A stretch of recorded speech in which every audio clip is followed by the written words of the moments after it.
중국 관광객인지 공산당 첩자인지 어떻게 아냐라는 거죠. 반갑습니다. 김영일TV입니다. 지금 세계는요, 미국 트럼프 대통령을 중심으로 움직이고 있습니다. 지동설, 천동설 다 제꼈죠. 트럼프로 움직이고 있죠. 자유진영 중심으로 국제 질서를 재편하고 있습니다. 패권 전쟁의 소용돌이 속에 대한민국이 중국과 미국 사이에서 움짤하고 있죠. 미국은요, 중국의 확장 정책을 정면으로 제어하고 있고 기술, 경제, 안보 전방위적으로 압박하고 있습니다. 그런데 이 중요한 시기에 대한민국의 대통령 자리에 앉아 있는 이재명은요, 자유진영에서 반대로 중국인 단체 관광 무비자 입국을 허용하면서 딸랑딸랑 친중 행보를 하고 있습니다. 이게 단순한 관광 정책이다라고 보기에는 상당히 의심스러운 지점이 있죠. 중국의 반중 정서를 무시하고 그리고 트럼프가 주도하는 자유진영의 세계 질서 재편에 정면으로 도전하고 있는 위험한 선택이다라는 거죠. 제주 카지노에서 발생한 중국인 집단 난동 사건은 그 파급력을 상징적으로 보여주는 사례일 뿐이다라는 겁니다. 이제 우리가 묻지 않을 수가 없는데요. 이재명 정부의 무비자 정책, 이게 과연 중국인 관광을 위한 건지 아니면 내년에 지방선거를 앞두고 중국 공산당 침투를 위한 초대장인지 묻지 않을 수가 없다라는 겁니다. 제주도의 카지노 난동 사건에서 볼 수 있듯이 중국 때문에 치안이 불안합니다. 그런데 무비자 정책과 선거 일정이 석연치 않게 겹친다라는 것, 이건 뭐 부정선거 대놓고 하겠다는 거야 라고 생각이 드는 건 저뿐만은 아니겠죠. 전 세계가 보여주는 대중 경계 흐름 속에서 판도 못 읽고 중국에게 빌붙어가지고 정권 유지해 보겠다라고 하는 건지 이재명 정권의 중국발 무비자가 불러올 치명적인 위험에 대해서 알아보도록 하겠습니다. 구독과 좋아요, 댓글은 영상에 큰 힘이 되고 있습니다. 우파 플랫폼 강화를 위해서 구독자몰 운영하고 있습니다. 원황배 완판에 이어서 황금배까지 완판되었고요. 감사합니다. 현대백화점이 추석 준비로 물량을 대량으로 가져가는 바람에 같은 농가에서 신고배 소량 확보했습니다. 성장 촉진제 먹여서 키우는 게 아니라 자연상태 그대로 키우는 거기 때문에 건강하고 안전하고 강추하겠습니다. 작은 기업과 농가 살리기에 함께 해주셔서 너무 감사드리고요. 멤버십 가입도 부탁드리고 감사드리겠습니다. 자, 제주도 카지노 사건, 이거 상당히 심각한데요. 사건을 좀 보면요, 중국판 인민재판을 한국 땅에서 하고 있다라는 그런 느낌이 들었습니다. 대가리수로 밀고 들어온 저질 세력들이요, 한국 경찰들이 그 인원들의 2배가 많이 투입됐음에도 불구하고 밀렸다라는 거죠. 어떤 사건이냐라면요, 제주도의 한 특급 호텔 카지노에서 중국인 몇 명이 소란을 피우기 시작했다라고 합니다. 그러니까 지들이 판을 지고 있었나 보죠. 그러니까 딜러가 이거 패를 잘못 섞었다라는 것으로 시비를 걸기 시작해가지고 막 선동을 했다라는데, 그 자리에 있던 분이 증언을 했는데 무서웠다라고 하는데요. 갑자기 선동 같은 이런 사태가 생겼습니다. 안에서 내부에서 게임하다가 갑자기 우르르 사람이 모여가지고, 그러니까 좌파들의 선동을 직관한 거죠. 제주도는요, 카지노 도박 자금을 둘러싸가지고 강도와 살인이 일어나고 있고요. 흉기 난동도 심심찮게 일어나고 있습니다. 그리고 납치하고 감금하고 이런 강력 범죄들이 잇따르고 있다라고 하는데요. 그 사태 심각성을 인지한 경찰이요, 110여 명이 투입이 됐다라고 합니다. 이번 사건은요, 중국인 대규모 입국이 가져올 치안 불안을 단적으로 보여주는 겁니다. 단순한 사건이 아니다라는 거죠. 대규모 집단 행동을 통해서 선동 가능성이 확인됐다라는 점에서 국가의 안보와 직결됩니다.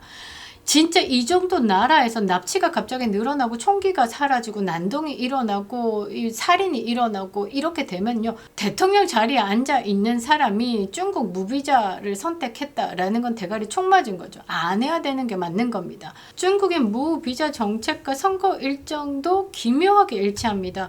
이재명 정부는요, 중국 단체 관광객에 대해서 오늘 9월 29일부터요 내년에 6월 30일까지 15일 체류 가능한 무비자 입국을 시행했습니다. 근데 이 기간에 공교롭게도 6월 3일 지방선거와 겹친다라는 거죠. 선거를 불과 3주 앞둔 시점까지 어떻게 중국인들이 무비자가 유지된다라는 겁니다. 단순한 관광 활성화다라고 보기에는 이미 어렵죠, 보기가. 야권과 보수 진영에서는 이 정책이 표계산과 연계된 것이 아니냐라는 강한 의혹을 제기하고 있습니다. 왜냐? 중국이 그래왔기 때문에. 우리나라만 없다, 음모론이다 라고 이야기를 하고 있지만 캐나다 같은 경우는요, 중국인이 선거에 개입했다라는 정황이 들통나가지고 트루도 총리가요, 올해 1월에 사퇴를 하고 떠났습니다. 미국 의회 보고서에서는요, 중국이 40개 국가에 직접 간접적으로 선거에 개입했다라는 정황을 포착했습니다. 그런데 땅덩어리를 같이 하고 있는 한반도 끝에 남한, 대한민국이 이 중국의 영향력에 있지 않겠습니까? 그리고 중국 공산당과 국회의원이 연맹을 맺어가지고 지금 활동을 하고 있습니다. 그런데 우리나라가 이런 의심을 하는 게 음모론이다라고 치부하고 있는 게 문제다라는 거죠. 이제 이 정도가 국민들이 50% 이상 부정선거에 대해서 의혹이 있다라고 했으면 이제 사실 검증의 차원으로 넘어와야 되는 거죠. 그 검증이 겁이 나가지고 검찰도 해체하고 사법부 흔들고 있는 게 이 민주당이다라는 거죠. 노무현 정권 때요, 중국인들에게 영주권 취득이라는 조건을 내걸었지만 투표권을 부여한 겁니다. 그게 어떻게 바퀴벌레가 앓까듯 사람들이 늘어났다라는 거죠. 지금은 수십만 명의 중국인들이 이 투표권을 행사하고 있습니다. 더 바퀴벌레처럼 늘어나겠죠. 그게 지금의 민주당 표에 작용하고 있다라는 거죠. 그래서 민주당이 중국어로 유세를 하기도 합니다. 부정선거에 대해서 확실하게 투명하지도 않는데, 그리고 국회에서도 최근에 부정이 나오기도 하죠. 그러니까 국민들은 이런 걱정을 아니할 수 없다라는 겁니다. 전 세계가요, 중국발 안보 위협을 경계하고 있는 상황에서 한국은 국경을 연다라는 거죠. 이거는 뭔가 연대와 미략이 있지 않고서야 가능할까? 이런 의심을 해보는 게, 자, 시진핑은요, 말레이시아에 우금 만들기 행보를 하고 말레이시아는 중국에 무비자 관광을 허락했다라는 거죠. 우리가 그쪽 동네랑 같이 놀고 있는 겁니다. 미국은요, 중국 국적자 비자 발급 심사를 강화하고 있습니다. 특정 연구 기술 분야 비자 제한하고요, 일도 못하게 하는 겁니다. 그리고 대학 연구소 차원에서도 협력하는 것 자체를 차단하고 있는 추세입니다. 더 나아가서는요, 중국 기자들이 미국에 체류하는 것도 90일 제한을 뒀습니다. 여론을 호도하고 다른 세력을 만들까봐 경계하는 거죠. 미국은요, 중국의 피 한 방울만 들어가도 잠정적 스파이로 보고 이 안보를 강화하고 있습니다.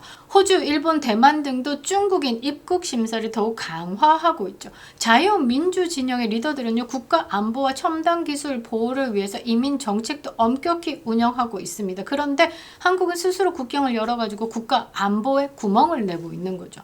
단체 관광이라는 명분 아래 들어온 중국인들의 행적을 추적하고 불법 체류를 관리할 수 있는 행정력이 현재 정부에 있는지도 의문이다라는 거죠. 근데 거기에 국가정보기관이 화제가 났습니다. 시기도 참 묘하죠.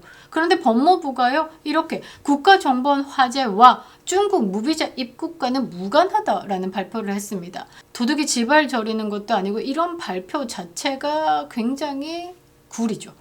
정말 대한민국 안보에 자신하고 있는지 묻지 않을 수가 없는데요. 중국발 무비자 정책이 가져오는 치명적인 위험은요, 이미 말레이시아와 태국에서 볼 수 있습니다. 말레이시아와 태국은요, 이미 중국인 무비자 입국 후에 불법 체류자가 증가해가지고요, 흉기 난동 이런 거 장난 아니다라고 합니다. 또 이것들이 남아가지고요, 발 마사지, 음식점, 심지어는 인테리어 사업까지 해가지고요, 무허가로 사업을 하겠죠. 그래서 그것을 확산시키고 오히려 자국의 일자리를 잠식했다라고 합니다. 납치, 치안 악화 이런 문제는요, 중국 하면 따라오는 일이기 때문에 문제가 항상 생기는 겁니다. 그런데 한국도 이 똑같은 길을 걸으려고 하고 있는 게 문제다라는 거죠.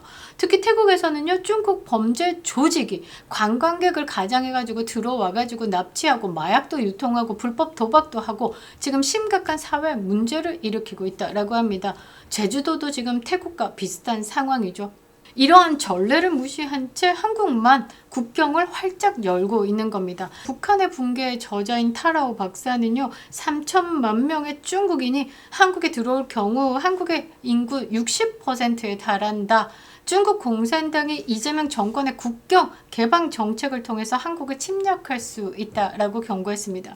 제 계산은요, 500만 중국인들이 무비자로 관광을 할 것이다 라고 생각을 했는데 타라오 박사는요, 더 많은 3천만 명의 중국인들이 한국 관광을 할 것이다 라고 예측을 했는데요.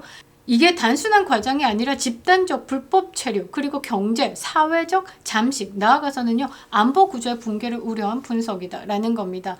반중 정서도 무시하고 있죠. 대한민국 대다수의 국민들은요 이미 중국 공산당의 패권 장악에 대해서 강한 경계심을 가지고 있습니다. 우한 바이러스 이후에요 중국인 입국 제한을 강력하게 요구했던 여론이 여전히 존재하고 있다라는 거죠. 그럼에도 불구하고 이재명 정부는요 이러한 민심을 철저하게 무시한 채 중국 공산당 친화적 노선을 선택한 겁니다. 이게 단순한 관광 정책이 아니라요 자유민주 진영에서 한국의 신뢰를 잃게 만드는 거고, 더 나아가서는 한미동맹의 균열을 가지고 올 수 있는 심각한 외교적 도발이다라는 거죠. 이재명 정부의 이 중국 무비자 정책은요 중국 공산당 친화적 정체성을 드러내는 상징적 사건입니다. 국익을 버리고 외세에 굴종하는 이런 위험한 실험은요 당장 중단돼야 된다라는 거죠. 중단 못 시키면요 이재명 끌어내려야 되는 겁니다. 트럼프의 자유진영 질서 재편의 정면으로 역행하는 이재명식 국경 개방은요 대한민국 생존을 위태롭게 만드는 행위입니다. 36년 일본의 식민지 지배로 반일 장사하는 민주당은요 500년 중국의 책봉 조공 지배에는 까맣게 있고 이렇게 딸랑거리고 있다라는 거죠. 지금 이대로 이 무비자 정책을 펼쳐낸다라고 하면요 관광객을 빙자한 중국 공산당 침투 통로로 전락할 겁니다. 중국 관광객인지 공산당 첩자인지 어떻게 아냐라는 거죠. 이재명 무비자 정책은요 안보 구멍에 중국 공산당과 짜미짜미한 것이다 라고 저는 생각하고 있습니다. 119일째 똑같은 외침, 그러나 반드시 기도는 이루어질 겁니다. 이재명 탄핵만이 답이다 라고 말이죠. 그립다 윤석열, 김영애 TV였습니다.